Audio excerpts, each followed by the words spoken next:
All right. Well, welcome everyone. As you're joining in, feel free to drop in the chat where you're calling in from and what your interest in solar is, whether you're an owner, you're a community solar subscriber, you're just here for the information. We really appreciate you spending an hour of your afternoon with us. We still got people coming in from the waiting room. So we'll give it just another minute before we get started. But we are recording this session, so don't feel like you need to take in everything or write down a ton of notes. We will be sharing the recording, the resources that we talk about, as well as the PDF of the slide deck with you over the next couple of days. So definitely don't worry about keeping all this information in your head. So welcome again to everybody joining us this afternoon. Feel free to drop in the chat where you're calling in from and why you might be here today if you feel like you want to share. And we will get started in just a second. Awesome. So we got some New York, some Illinois, some Florida. Got our, oh, nice, West Virginia. Awesome. Indiana. Fantastic. New Mexico. Awesome. Our first West Coaster, at least, who's dropped in the chat. So we're going to be in your neck of the woods actually next week for our all staff retreat. We're going to be in Arizona, so we'll be in desert land. Awesome. Wonderful. San Francisco. Fantastic. So feel free to keep them coming. I will get us started though. Welcome everyone. My name's Annie Wolf. I'm the VP of Community Impact here at Solar United Neighbors, and I'm joined by my fabulous colleagues who will be presenting on our rural work today. And so this session is Rural Organizing at Sun, How and Why We Do It. So just a couple of logistics before we get started. So we are offering translation for this webinar. If you would like to listen in Spanish, all you need to do is click the globe at the bottom of your screen and you will have the option to join the Spanish interpretation room. So if that's easier for you, please go ahead and do that. And throughout the webinar, we welcome questions. We want to hear from you. We want to know what you're interested in. We'd love for you to use the Q&A feature to ask those questions. So if you hover over the bottom of your screen, you'll see that option. And that way we can make sure to get to your questions in an orderly fashion, hopefully at the end of the session. But feel free to use the chat for chatting with other participants, any reactions, anything like that. But try to use the Q&A if you have a question you would like Brian or Abby to answer. So we'll get on with the good stuff. But again, we will get an email with the materials and the recording. So again, don't feel like you have to take notes or remember everything. Awesome. Enough of me talking. I would love to hand it over to Thanks, Annie. Hi, everyone. I'm Abby Burnett. I am an Indiana Rural Associate with Sun. I was the first person with this title when I started, and now there are 3 of us in Indiana and 4 more across our Sun states. And I'm located in Bloomington, Indiana, she, her pronouns. I have been with Sun for over a year, but started full-time in this position in January. And I work primarily with Brian on rural organizing, specifically large-scale solar siting, which a big portion of this webinar will be about, but we'll talk about all of our rural organizing efforts. And I use she, her pronouns, and I'm happy to be here. And I'll hand it over to Brian. Thanks, Abby. Thanks, Annie, and thanks to our translators who are on the call here today as well, our interpreters, just as much. My name is Brian Flory. I am the Indiana Program Associate Director for Solar United Neighbors. I use he, him pronouns, and I'm based in Fort Wayne, which is the second largest city in the state. It's in the northeast corner of Indiana, for those of you who are less familiar with the state. And we're going to be talking today about the ways in which Sun is expanding our rural outreach and engagement strategies for how we can help people to go solar, join together, and fight for their energy rights, which is actually our next slide. So if you can switch to that, Annie. Our classic model for how we go about this work is that we run our solar co-ops, help people to go solar, and then join together when it comes to geeking out about solar, joining together at solar congresses or solar celebrations, getting to know other solar owners and supporters. And then the third part is fighting for our energy rights, which classically has meant doing local, statewide, and sometimes national advocacy to help to make sure that the rights of solar owners and solar supporters are valued, that our voices are heard, and that fair solar policies and compensation ends up being something that is not taken for granted by our decision makers at whatever level of government they happen to be in.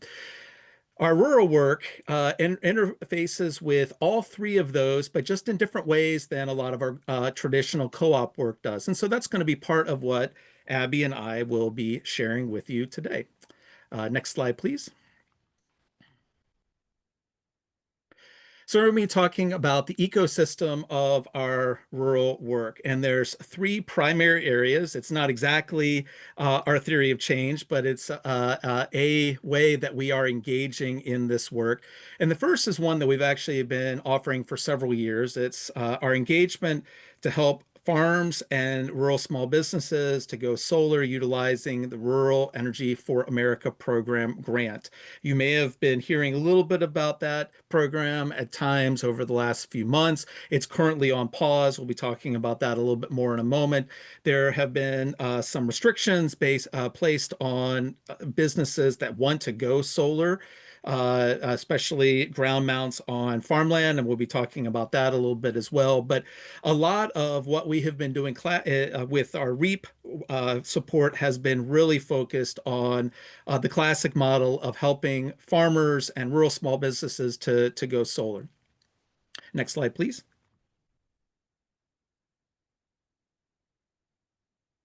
We've also been doing some engagement in our REC territories. Now, it seems like that a lot of different states have different acronyms for what REC is.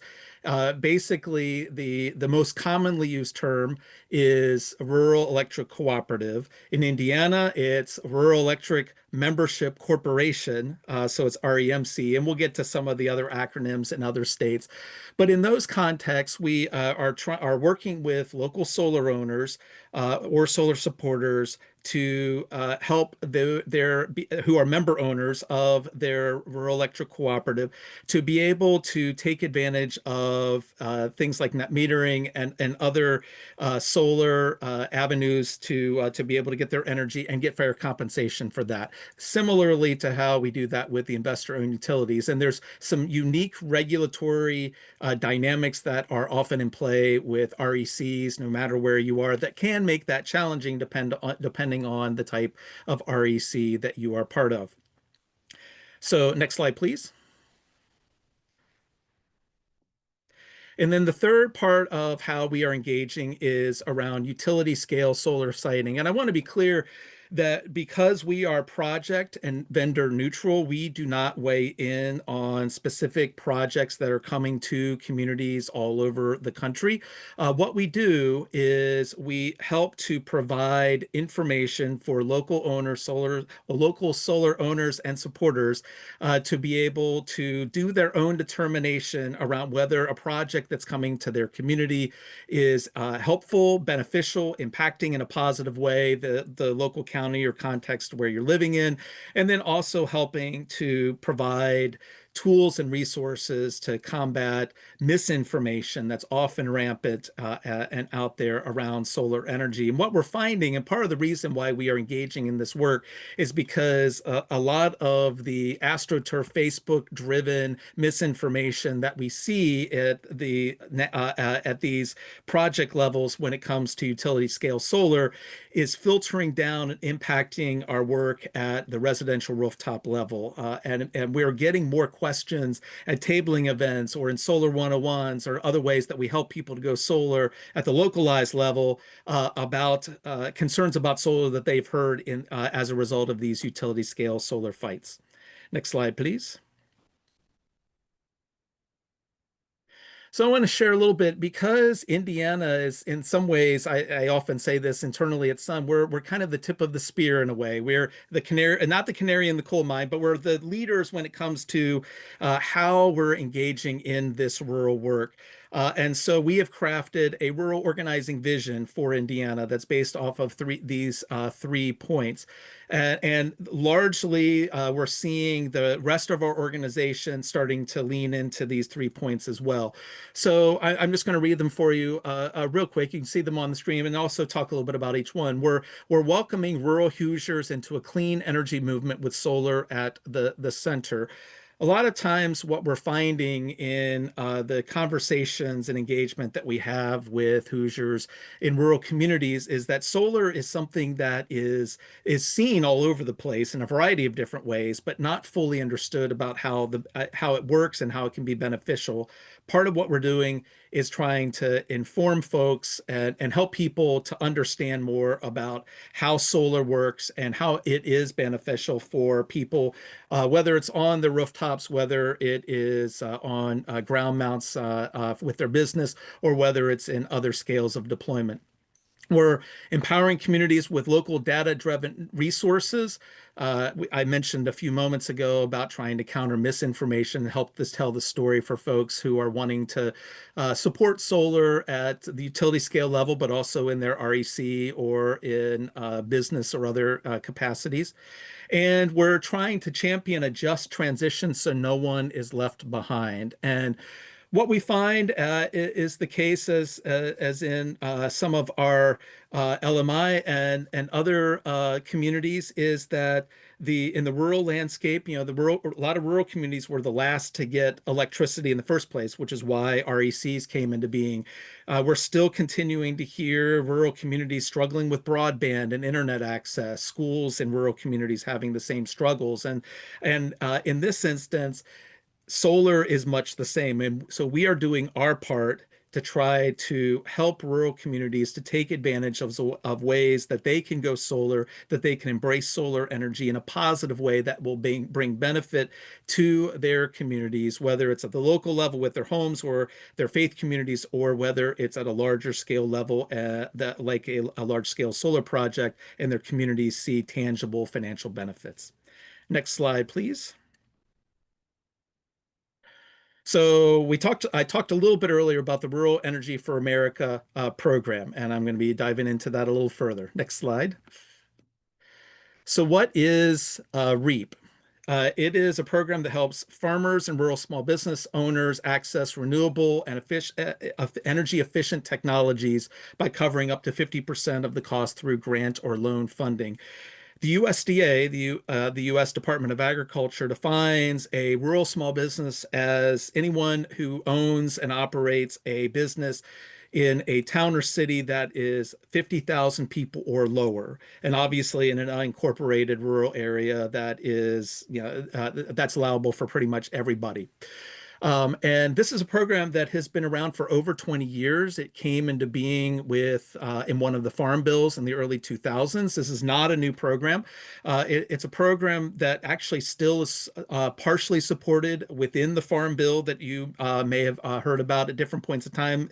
It's renewed or extended renewed every 5 years, extended about every year if they haven't come to the decision about a new farm bill.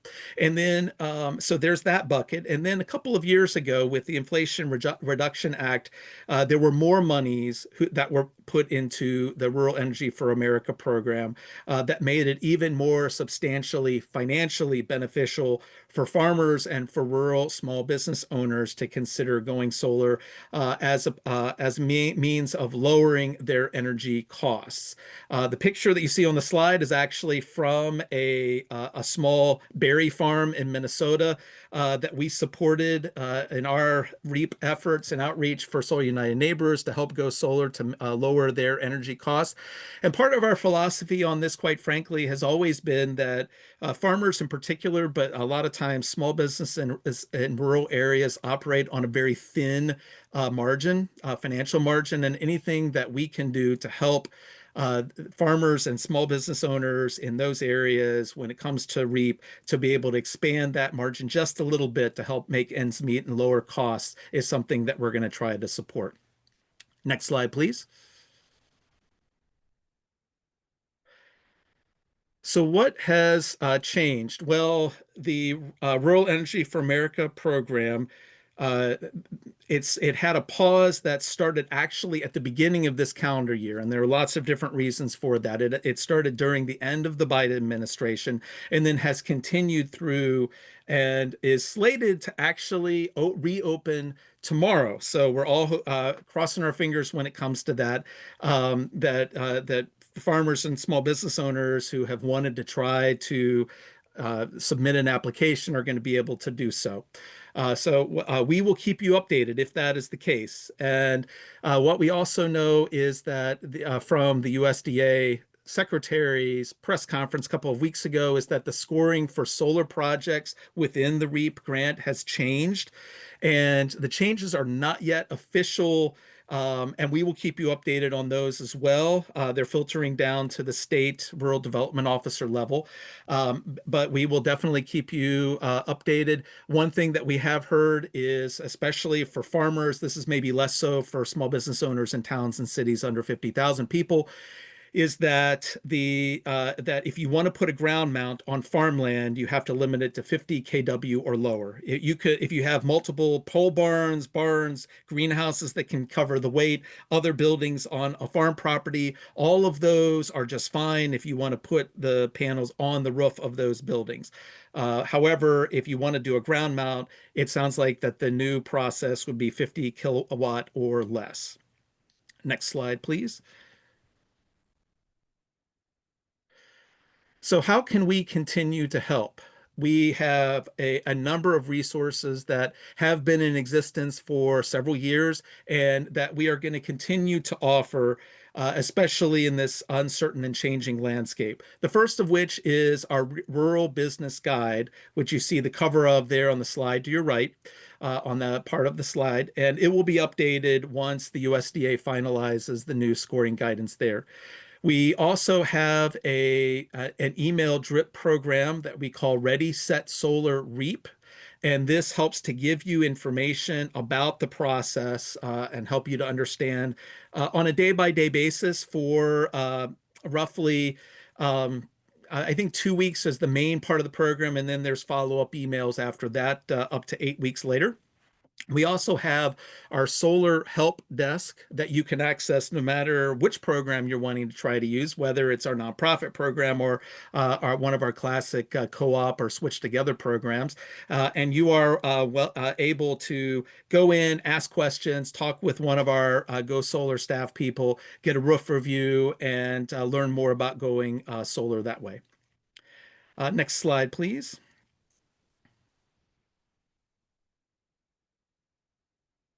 And I think we're going to go ahead and watch a video of one of our REAP recipients. I think we got our first solar bid 7 years ago. And I remember getting that first bid and seeing that price tag. And without any additional assistance, we weren't going to be able to cash flow that. And then in 2017, we came across something called the REAP grant, which is the Rural Energy for America program, which at the time was able to offset 25% of the cost of putting in solar for us. And that's when we were looking for any resource we really could to help us fill out that grant. We knew it's a little bit confusing, there's a lot of paperwork, and that's when we came across Solar United Neighbors and their Sun Guide.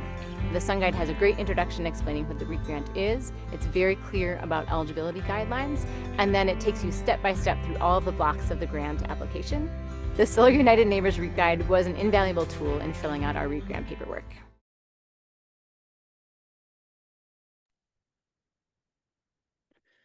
Thanks, Annie. Next slide, please. I think we got our first solar bid 7 years ago.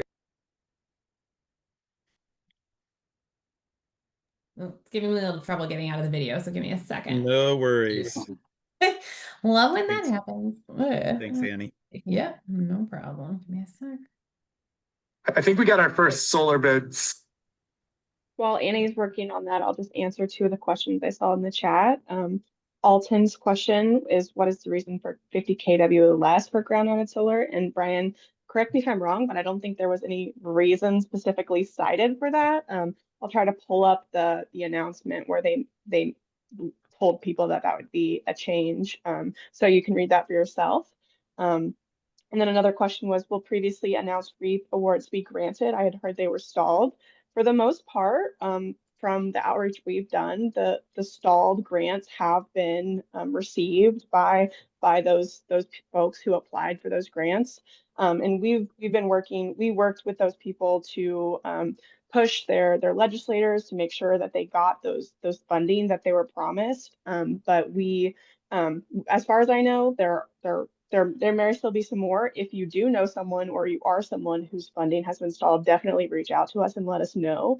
And we can do everything in our power to help you get that funding. But yeah, that's what we know. I think most of those funds were released earlier this year, though. Thank you, Thanks, Abby. Abby. Everything's good? You can see what you need? It looks like that your screen sharing, we can see part of your, yeah, that's a little bit better. And we Okay, can see hold on. part of your desktop. Oh, weird. What's going on here? Hold on. What? So Fun while times. Annie is figuring that Yeah. out, I'll just reiterate what Abby said. Our understanding is that the people that we've worked with on their stalled REAP grants have received their monies. And Abby's 100% right that if you fall into the category of somebody who has not, or you know somebody who's not, please reach out to us and we will help to advocate for you. Cool. All right. Next slide, please, Annie. So what is a rural electric cooperative? If you live in an REC territory, you know what it is. But if you don't, those are is that the rural electric cooperatives were created at a time back in the 1920s and 30s, so about 100 years ago, roughly, and it was to help connect and bring electricity to rural areas that were outside of cities and towns that were able, and those cities and towns were able to produce electricity for themselves through municipal electric companies. So rural electric cooperatives largely were formulated in the rural parts of what was the primary parts of the United States at the time. And those territories are then connected to a larger entity called a generation and transmission entity that provides and transmits the power to the local rural electric cooperatives. That's the general relationship.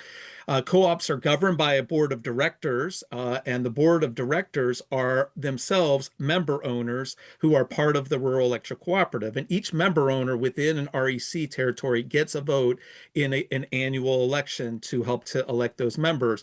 The whole premise of the rural electric cooperative and how it is governed is really very democratic. The whole idea was to be able to empower people to have a voice, an active voice in their energy needs. And given that a lot of these rural electric cooperatives have a relatively small number of member owners in comparison to the number of ratepayers that are in the investor-owned utilities, the theory is, it's not always the practice, unfortunately, but the theory is that these member owners are able to have an outsized voice to be able to have a more direct representative impact on their own energy costs and needs.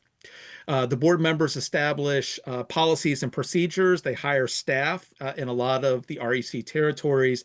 And 42 million Americans are member owners, which is a pretty substantial amount if you think about we have over 330 million. So that's a fairly people in the country, I think. And so that's a pretty substantial number overall. And that 56% of the U.S. land area is serviced by an REC. Next slide, please. So on this slide, you can see a map that refers to some of what I was talking about a few minutes ago. The G&T stands for generation and transmission. If you look in your general area, what you'll see is this G&T. So for example, for me in Northern Indiana, all of the REMC territories connect into Wabash Valley Power Association. In Southern Indiana, where Abby is, it connects into Hoosier Energy. So there's two different ones in Indiana, and you can kind of roughly see, depending on where you live in the country, for the most part, the names of the G&Ts are connected there. And so, so what happens, think of a G&T in some ways as being very similar to an investor-owned utility in the to the extent that all of these individual REC territories, of which maybe there's often 15 or 20 per G&T, connect in together to each individual one of these territories. And then it's the responsibility of the generation transmission cooperative to purchase or to generate the power for all of the member cooperatives. I know that's a lot of language in the midst of that, but just and looking at that, if you live in one of those territories, one of those areas, you may not have a direct relationship or hear about things directly from Oglethorpe if you're in Georgia, or Central Electric if you're in South Carolina. But if you're an REC member in one of those states, I bet you your REC board of directors has a very, very close relationship with those folks. Next slide, please. So this is one of the things that we're learning as we're doing more REC engagement. Member owners have the power, and many don't often realize it. This is an election process where the member owners in a particular REC territory actually have the ability to use their voice to create better policies for their member owners at their REC level. I think generally speaking, most RECs and their boards of directors have the best interest of their member owners at heart, but don't often look at new potential trends, especially when it comes to renewable energy. And so there's plenty of opportunities for member owners to speak up and speak out and help their boards to be able to understand more about how their cooperative can benefit from renewable energy.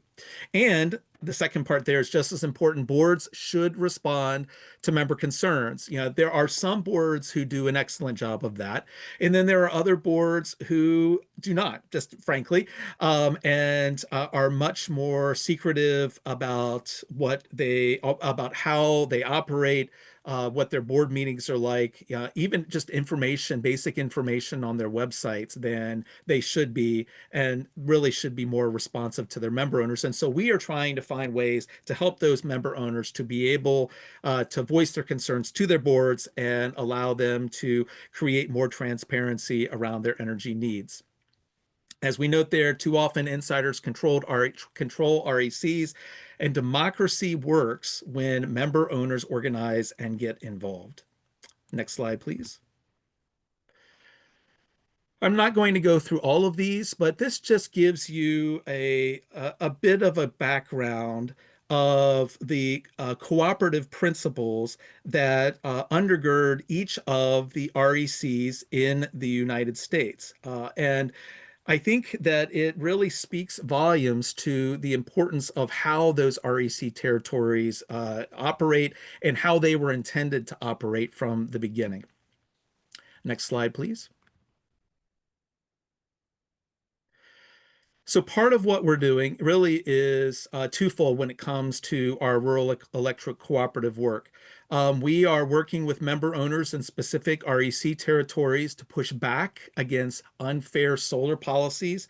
And we're also holding RECs accountable through scorecard campaigns to help member owners to be able to look at the policies of a particular REC and to be able to give those member owners some more tangible materials and resources to address concerns with their boards of directors.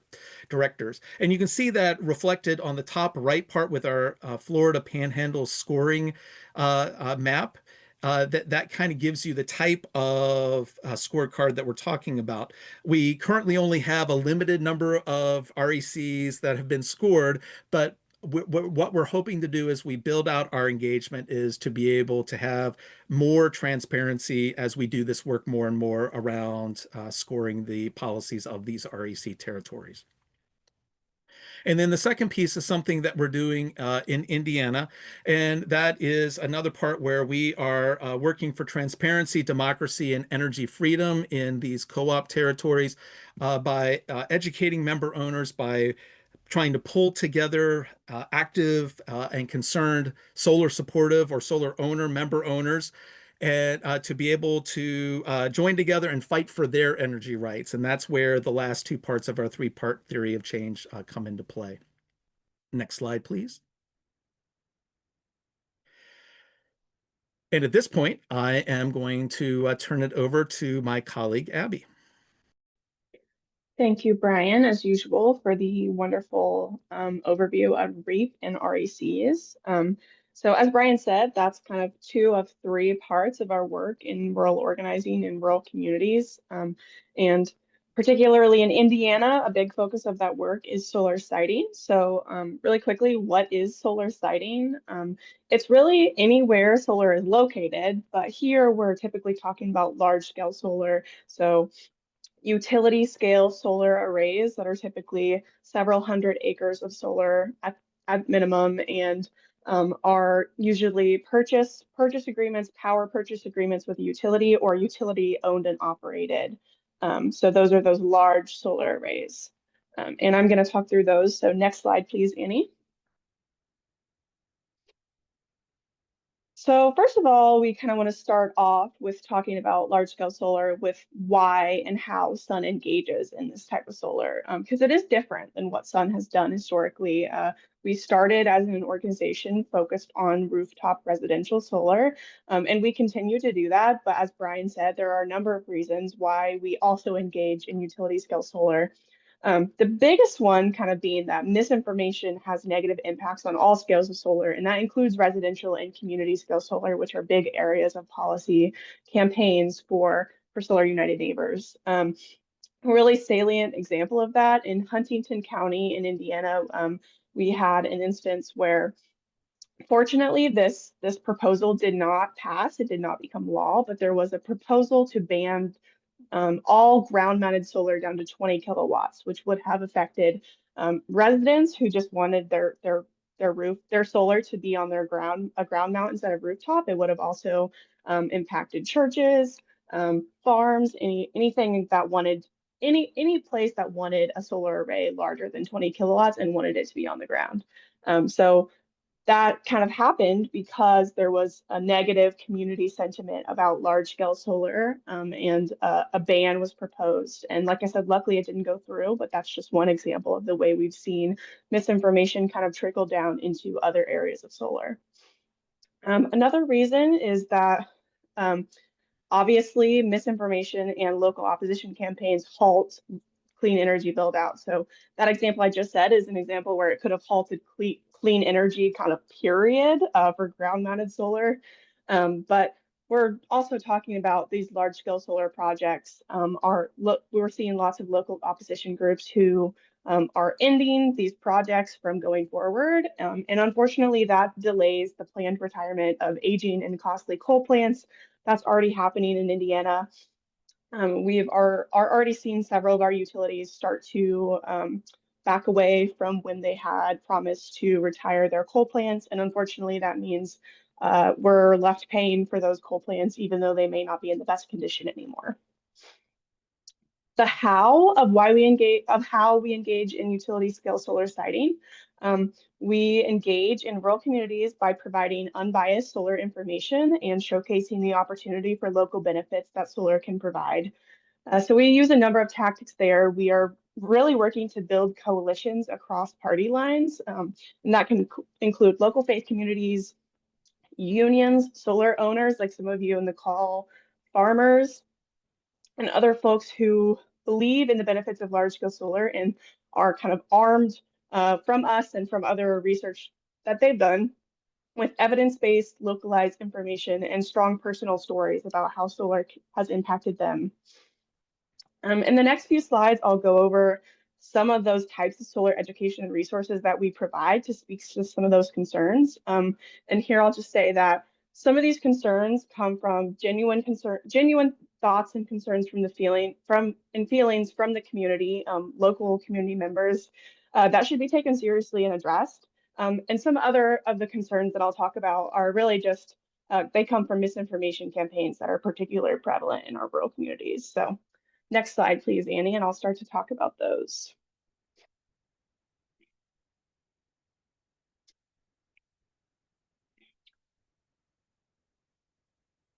So the number one thing that we tend to talk about in Indiana, we know that there's kind of a different context in the West, and maybe the Appalachian regions of the US, where solar is going on more deserted area or different different types of area. And I'm sure that there are different things we could talk about there, but the number one thing we tend to talk about in Indiana is that a lot of solar is going in on farmland. And a lot of people are upset about that, and there are reasons for that. Brian always uses this example that I think is really salient, that for a lot of people in rural communities, they have really never seen a solar panel outside of the traffic signs that have the little tiny solar panels on them to keep the lights going. And we're taking this technology that seems kind of new and unfamiliar to them, and we're supersizing it on their land. So it's kind of a contentious topic, and I think that it's important to address all of the things that people are concerned about. But first of all, there are also some logistical reasons why solar makes sense on farmland. And those reasons are really that it's large, contiguous, and mostly flat land. It's often in these rural areas near high voltage transmission lines. I grew up on a farm myself, and there is actually a high voltage transmission line that goes directly through our farm. And that's the case for a lot of folks. And we also often do get questions about why can't we just put the solar on warehouse roofs or parking lots, things like that. And as Solar United Neighbors, that's something we support, and we definitely want more of that. We want more states to make that a reality. But there are more logistical barriers, and it would be difficult, if not impossible, to meet the demand that we actually need. Even today, not including the massive load growth that we are expecting in the United States, with only rooftops and parking lots. A lot of rooftops of older warehouses are likely not rated to hold all those solar panels. And it just, the parking lots, they add an extra cost that we as ratepayers may be the ones to bear. So a few things about solar on farmland. Number one, farmland already produces energy, and those are in the forms of ethanol and biodiesel. We aren't necessarily weighing in on the value of ethanol as a product, but if the concern that people have is energy production on farmland, farmland should be for food, it shouldn't be for energy. Unfortunately, that ship has kind of sailed. So the key point is that not all farmland makes food. And that's something that we definitely see in Indiana. Our percentage of corn for ethanol in Indiana is about 43% per year. We don't have good reporting on our soybeans stats, where I would give you those as well. But if you're just looking at energy production, we also know that we could generate the same amount of energy as we currently do with ethanol, with about 3% of the land we currently use for ethanol production. And even according to a study from Clean Wisconsin, even when accounting for useful byproducts of ethanol, solar can generate about 14 to 17 times more gross energy per acre.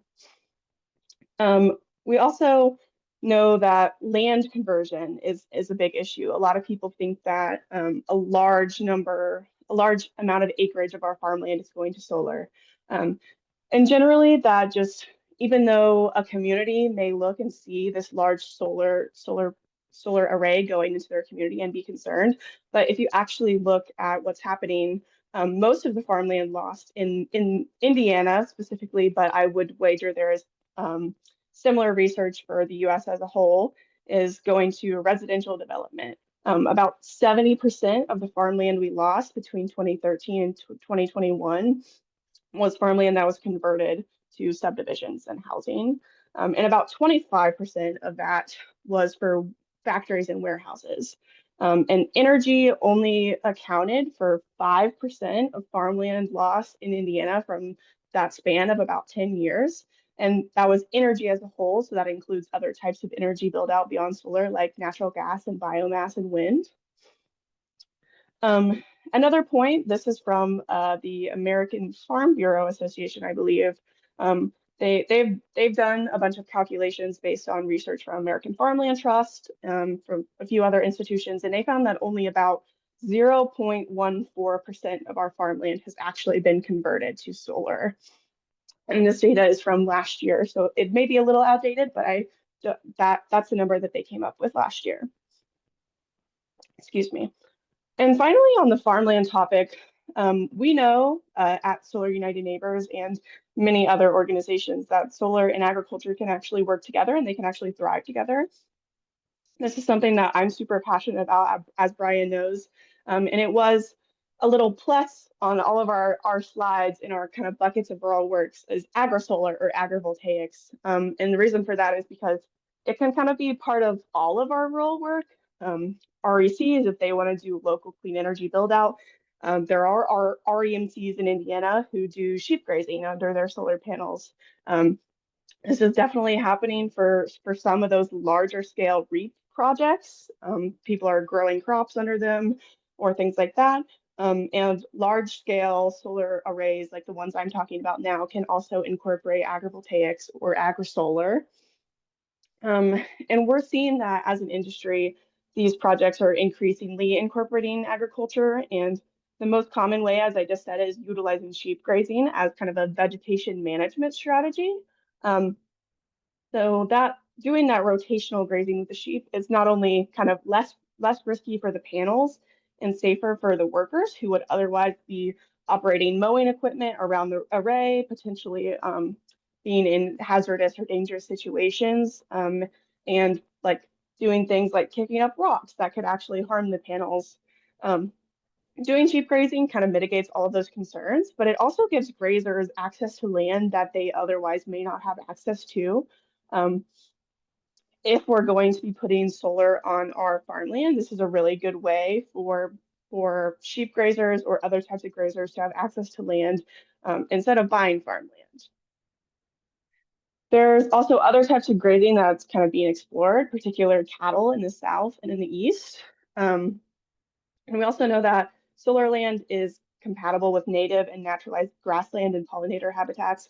There are a number of places in the US. I will plug the Inspire map. There's an agrivoltaics map. I'll find a link and put it in the chat soon. But there's an agrivoltaics map that you can look at. It shows you a lot of pollinator habitat and other types of agrivoltaics projects around the country. And there's also kind of a growing base of research of which crops grow best under solar panels. And there are institutions like Jack's Solar Garden in Colorado, which are kind of research and learning institutions that are kind of great examples of what works and what doesn't. They've been doing lots of research and studying out there. Another thing is we know that practices like rotational grazing and growing native plants, even outside of solar, this is research that's been around for a long time. Those things are extremely beneficial to soil health, which may be kind of depleted after years of cultivation on that farmland. So as you can tell, I talked about this slide for a lot. So this is a slide I'm really passionate about. I love to talk about this, but we can continue on and I'll talk about some other things that Brian and I tend to talk about around solar siting. Sorry, any next slide, please. I wasn't that clear with that. Okay, so solar and rural character. Another thing we hear a lot is that this is changing the character of the land. It's a different application than people are used to, like I said, and we're kind of supersizing it for people that haven't seen such technology used in this way. So there are a few things that are kind of important to think about here. Brian and I do a lot of work on ordinances in terms of solar, so local ordinances, those local requirements for solar. And there are some local requirements that can really mitigate those visual impacts. One of those being kind of buffer zones, which can include vegetation. A lot of times there are a lot of specific requirements for what kind of native plants and vegetation to use. Allen County in Indiana, where Brian lives, has a very intricate solar ordinance, which requires about 50 feet wide buffers and has very specific specifications on which trees can be used and in what configuration.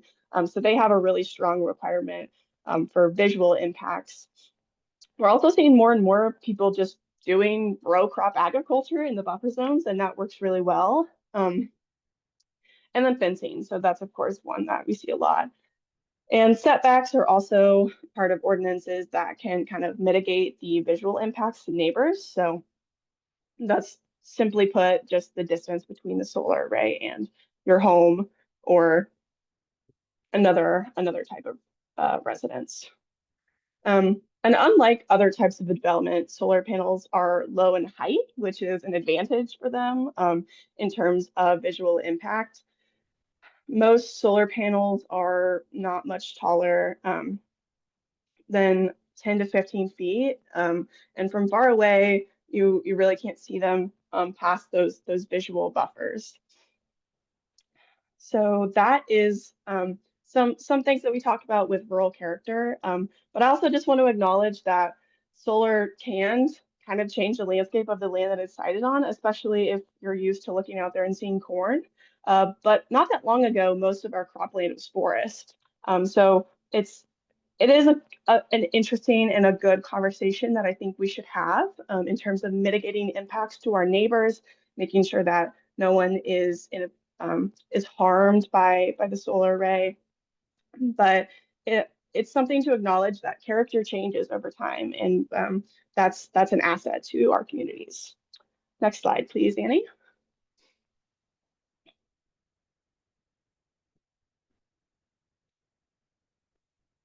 Another thing that we hear a concern from people a lot is that the solar array isn't going to benefit my rural community. It's going to go, all the benefits are going to a big city, or the energy is going straight to a big city. So there are a few points, key points, kind of in terms of local benefits that I think are really important that a lot of people might not even know about, and that solar can bring as a benefit. So in terms of economic development, renewable energy development is really like any other type of economic development in that it pays taxes and fees directly to the community. The fees are typically for them to submit a project application, things like that, and those are determined by the community. And then solar projects pay a lot in property taxes. So those property taxes go directly to usually a county or municipality where they're located. And those can pay for things like improvements to the roads, other things, public services, things like that. So economic development is a big one, but also jobs. An average 200 megawatt solar array that I have here will employ over 600 labor and construction workers. That number varies a lot. And we often see that those jobs are union jobs, labor jobs. And we do want to acknowledge that those are typically short-term jobs of a few years or less. But testimony that Brian and I have heard from local labor and construction carpenter workers is that all of their work is short term. All their jobs are short term, but the work is not. The work stays. The more experience they have, the better, and they're gaining experience, connections, and money, time spent on a job from those jobs. There's also long-term jobs in operations and maintenance, sales, other things that go into a solar array. But those are typically a much fewer, but they are long-term, often local jobs that pay very well. Another thing I just want to talk about here is something called community benefits agreements, which I don't think a lot of people have heard of. But they are additional investment in local services, roads, schools, and buildings. They can also include stipulations that require a community to employ union labor. And we have a few examples of CBAs. An important thing about a CBA is that it's actually a legally binding contract between a developer and a community. And it's usually, it should be created with community input and information from the community about what types of services they want, where they want the money spent. And we have some guidance kind of on community benefits agreements that I don't think is finalized, but we are working on it. One really unique example of a community benefit agreement that Brian and I have seen in Indiana was a developer paid for 4-H memberships for all the fourth graders in the school district. And I thought that was a really fun one. But really, they can be anything that the community wants. But a lot of times, like I said, they are additional investments in local services, roads, schools, etc. Next slide, please.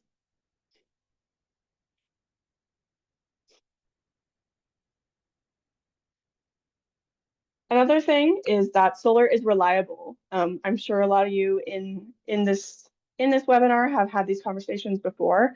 But solar is reliable for a number of reasons. The one I have first is that efficiency is greatly improved from the point of production to the point of use. And that's because, like I said earlier, there are typically solar is located near these high voltage transmission lines, and we know that when it's going straight there, solar can kind of be located across a broad range of locations, and when they're sited near transmission lines, the efficiency is increased. We also know that diversity of energy sources is going to stabilize the grid. So the more places we have to pull from, the better suited we are in our grid. And when we talk about large scale solar, we don't necessarily believe in our work that solar has to be the only energy source, but it definitely needs to be part of the solution. So we have this existing technology that's cheap, reliable, and fast to build. It's the fastest energy source we can get on the grid, and it's one of the cheapest, which I will show in my next slide. But we're able to get this source of energy on the grid in a time when we really need it. So I think that is an important thing to think about. And finally, once solar is constructed, it's not reliant on fluctuating fuel costs, embargoes, other market factors, things like that. I think that when we talk about reliability, a really important piece of the grid reliability puzzle is to think about, can this energy source be turned off and on with ease? We know that things like coal and gas plants, they have so many different moving parts that make it difficult for them to slow down or stop production or ramp up in a time when it's needed. And we know that solar it's an inverted based energy source, so it can be turned off with literally the flip of the switch, and it makes it much easier to plan for peak production and demand times. Also, another Indiana specific example, we've had in our southern Indiana, where we have a lot of coal plants. One of our coal plants was shut down for many months last year when they basically had a part break and they couldn't find the part anywhere. So even though the coal plant, which a lot of people would think coal is the most reliable source, at that time, there was no way for the energy to even be produced. Next slide, please, Annie. My final slide here is that solar is cost effective. And I do think it's important to say that I understand why some people might not think solar is one of the cheapest forms of energy, because we have another version of this graph that goes back to 2009. And Brian and I's colleague, Christopher, created this graph using data from Lazard, which is a global investment bank, and they come out with this levelized cost of energy report yearly. These numbers are from June of this year. But the reason I say I understand why some people might not think solar is the cheapest form, because if you look at the graph that starts in 2009, you can see solar is the yellow line, and it takes a big dip from about 2009 to 2013, which is around where it lands in line with coal, and then it keeps decreasing and stabilizes around here. So if folks haven't looked at the most recent data, they might be thinking of back when solar was very expensive. But we know now that it is actually, you can see it's the second to last. It kind of goes in and out with wind, that line down there. So utility scale solar and wind are the cheapest energy generation technologies. And like I said, this is a levelized cost of energy. So this is without subsidies. And this is just I think this is a really important way to compare energy. So those are all the slides I have on utility scale solar. And I'm happy to answer any questions. I think you can go to the next. Oh, I think we just turned off the slides. All good. So we're happy to answer questions. Like Brian said, our rural work covers a lot of areas, and we kind of wanted to focus on solar siting for this presentation while doing an overview of all the other parts, because it's something new for Sun, and I think it's important to explain and talk through with our supporters why and how we do this work and what kind of education we can provide and what resources we have. So thanks everyone for being here, and I think we'll open up to questions. Thanks, Abby. Thanks, Brian. We do have time for a couple of questions. I want to make sure we get to the poll. So Wayne asked a very specific question, which I love, which is, does Sun have experience working with poultry house owners putting solar on their buildings? Do either of you know of any situations where that's happened? Actually, yeah, there is a at least one egg company, egg producing company in Indiana that went solar on all of their poultry houses back a couple of years ago.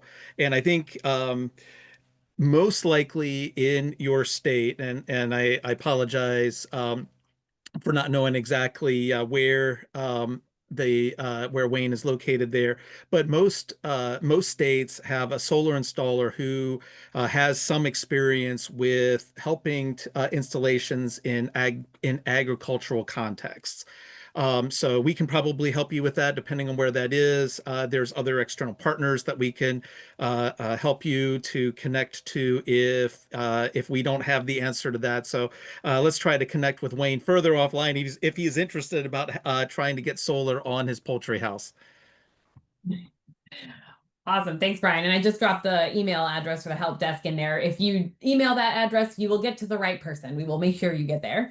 So let's see, you did answer this a little bit, Abby, but if you want to go any deeper, talking about sheep or goats or other livestock that are able to graze around panels, I had actually assumed cattle were too big as well, but you mentioned cattle. So do you want to answer that in a little bit more detail? Sure. So as you might guess, the reason goats are not suitable is because they like to chew things and they like to be destructive and jump up on the panels, etc. Sheep are really good because they're short and they graze down, so they aren't destructive. They're actually just fit perfectly in with the panels. Another thing I didn't mention is that there is a lot of research that shows that livestock that are under solar panels have lower levels of heat stress on their body, which is actually interestingly good for their fertility rates. So it's a good positive for the animals. They also take in less water when they're under the panels because they have lower heat stress. And for the cattle, yes, there are different arrays that are starting to look at cattle. There's a number of research projects where they're basically trying to figure out which cattle care the least about the solar panels, which ones work the best. It is a concern kind of among the developer community about the cattle being destructive, rubbing up against the panels, etc. So there's a lot of different research going into how best to reinforce the panels, which cattle work the best. There's a number of places that are doing that. I don't know really what the number is of cattle grazing under solar panels right now. For sheep, I can point you to the resource American Solar Grazing Association, or ASGA. They have a really good census of how many sheep are grazing under solar panels. And when they did that study last year, they found like 80,000 sheep across America grazing over 100,000 acres of solar. So sheep are definitely working. They are a really easy way to integrate agriculture with solar, and cattle, more research to come, but it seems like it's working out well for people. Awesome. And I am going to make sure we answer a couple more questions, but I do want to launch our poll so people can answer it before we wrap up. And then anyone who has to jump off can jump off. So Abby, do you want to describe what we're asking? Yes, so we have a few questions here, kind of just to get to know what you guys are interested in best, what rural organizing efforts you might be interested in. So they're all required questions, but there is an answer for you even if you are not interested. So please answer the question and let us know if you're interested in REAP, or maybe and you might want support, maybe. There's also questions about rural electric co-ops, RECs. Maybe you're served by an REC and you would be interested in organizing. And the final question about large-scale solar projects. Awesome. Thank you. And now we'll get back to questions. And again, if anybody has to hop off, feel free to do so. You will get the full recording. So if we're on for another few minutes answering questions, you'll get that information as well. And then our wonderful Lingervox interpreters at 4:30, feel free to hop as well. So I did want to ask, so Eugene had asked which is cheaper, local distribution level solar or utility scale solar? Since the local rooftop solar is paid by the homeowner and not the utility consumer, understanding that that makes rooftop solar cheaper from the standpoint of the utility consumer. So interpreting that correctly. Hmm. I think that is that's a very difficult question to answer, just outright for a whole host of different reasons. Some related to the utility scale solar industry and what is a project's cost overall? What's the size of a project? How much of that's going to be borne by the ratepayers? How much of that is impacted by a local ordinance and other factors like that? And then on the other side, with behind the meter solar, residential rooftop solar.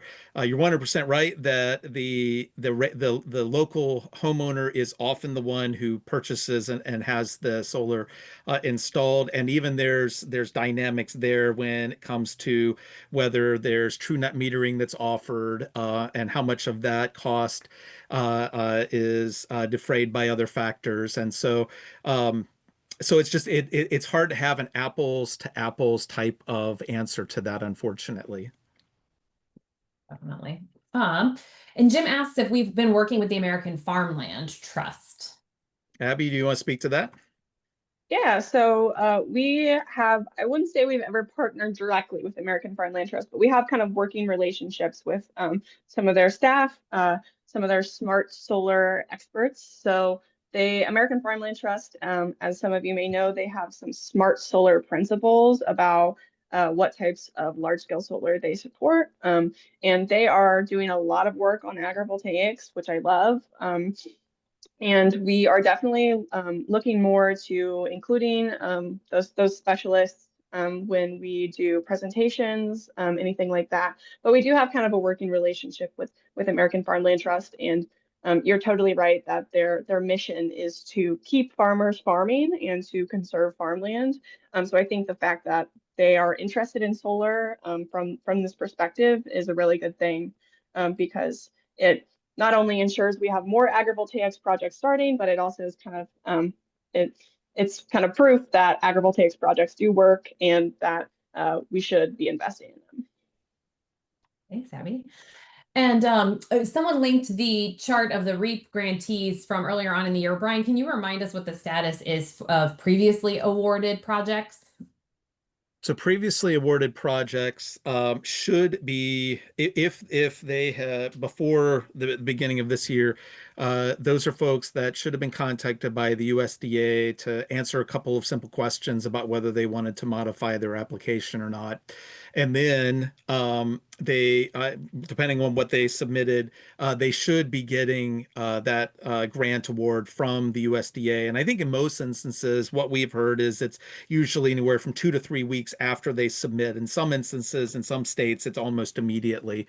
If you're talking about an application that was not given a grant specifically, the probably what that's referring to is the pool of applications that have not yet been funded, and the USDA holds on to those. And again, this is subject to new rules, so this may change, but they hold on to those. My understanding is for up to a year, and it's based off of the quarter, and that quarter is actually the one at the end of Q3 here. So my suspicion is, and we'll find out more about this hopefully tomorrow, that when they reopen the portal, they will probably ask for anybody who has submitted an application before that has not yet been funded to submit again if you are interested in receiving a REAP grant. That's my guess as to what's going to happen. We'll wait to see, but I think that's part of the timing of waiting to the end of Q3. Definitely. Well, we're all keeping our fingers crossed. That's for sure. That's exactly right.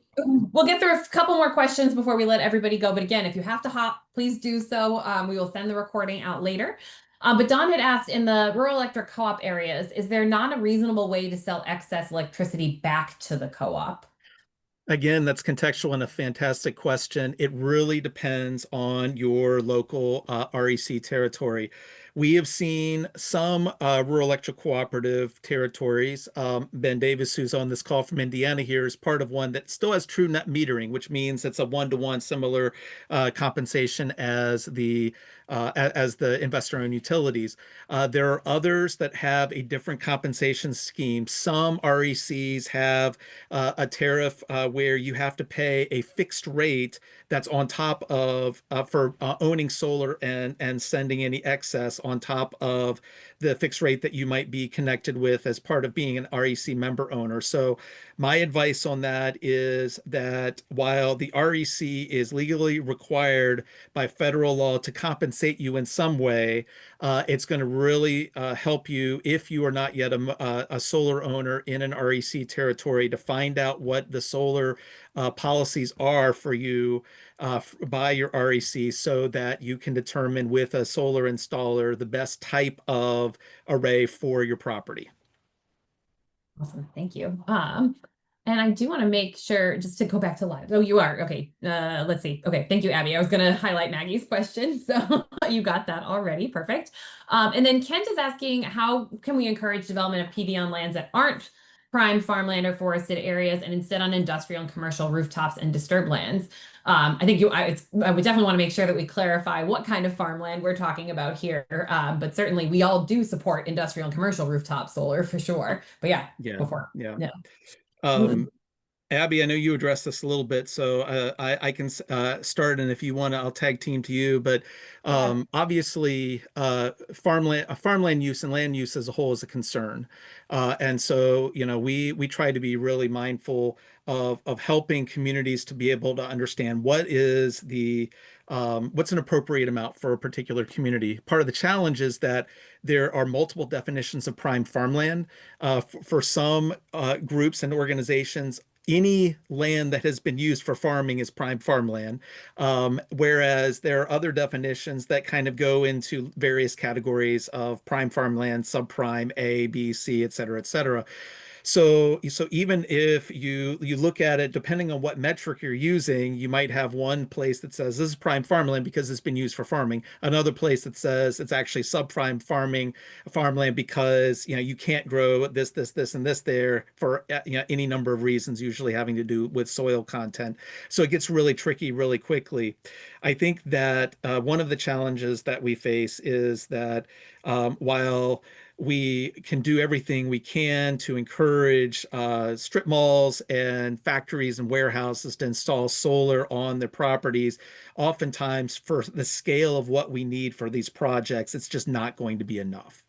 Abby, anything else you want to add there? Yeah, I think you covered it really well, Brian. I think another thing I would just think about is if there are a lot of solar going in on brownfields, and we definitely have encouraged and supported that in the past. There are I think there are some EPA grant funding that go along with that. There's barriers to entry in terms of logistical things and permitting requirements, et cetera, for brownfields. But that's something that we're seeing more. There's a number of landfill to solar projects that are kind of in early stages in Indiana. I think Brian really spoke to the fact that the bigger issue is when we talk about all the energy that we need is that there really aren't enough roofs that are feasible or have the space to meet our energy goals, and especially when we're talking about other things like data centers, which are going to double our load growth overnight, essentially. But in terms of prime farmland, Brian, you covered it really well. Forested areas, I would say in Indiana, we're not seeing really a lot of that happening, but I'm sure that is a concern in other areas. We just have so much farmland in Indiana that's the main concern people have. But I would say if your locality is concerned about forested areas becoming solar, go talk to your local governing bodies and say, put this in the ordinance. We don't want our forested areas to be chopped down for solar. So yeah, that's what I would say. Awesome. So we've got a couple more questions. I want to wrap up at 4:40 or wherever you are, the 10 after. So feel free to decide to answer this question in a different way. But so John was asking about rural Indiana members of Congress supporting sort of the rural solar and everything like that, and sort of, whether or not they're vocal about that support. I'm sure others are interested in other areas, but with your Indiana expertise, what does that landscape looks like? It's a bit challenging because has been such such opposition that has been vocalized at the federal level with the change of administration to renewable energy projects. And what we're finding is that some members of Congress who previously were solar curious or maybe tepidly solar supporter in certain contexts either have become silent or have become more oppositional, and that creates challenges, and especially when some of these projects, and particularly by that, yeah, I noted one of the questions was around solar in schools. There's the Solar for All project that's now been canceled and defunded. These are projects that would have brought millions of dollars into our state, into states all over the country, and that would have been really beneficial to all of the states or all of the areas of a particular state, including rural areas. And so that's one place where, unfortunately, solar has become yet another partisan politicized issue, even though we do our best to keep it from becoming that here at Solar United Neighbors. And it's something that we all are needing to face from an energy demand standpoint. And I think solar will continue to be a strong solution, even though right now we're facing lots of headwinds at really every level. Annie, do you mind if I go ahead and answer one more question from the Yeah, chat? please do. Yep, I know we've got like two other questions left, so feel free to answer both of those Yeah, if you all yeah, can stay on. yeah. This one came from JN and just sent to us hosts, so you might not all have seen it in the chat. But Jan asked, how are farmers in your local region viewing and interacting with these types of projects? And I think that's a really good question, because I did talk about kind of like local opposition to projects. And most of the time we're seeing that opposition is not coming from the farmers in the area, but it's coming from the neighbors of those farms. Most farmers, they realize that their farm is a business and they are making a business choice if they sign a solar lease. And not all of not all farmers who are in support of solar have signed a solar lease, I'll say that.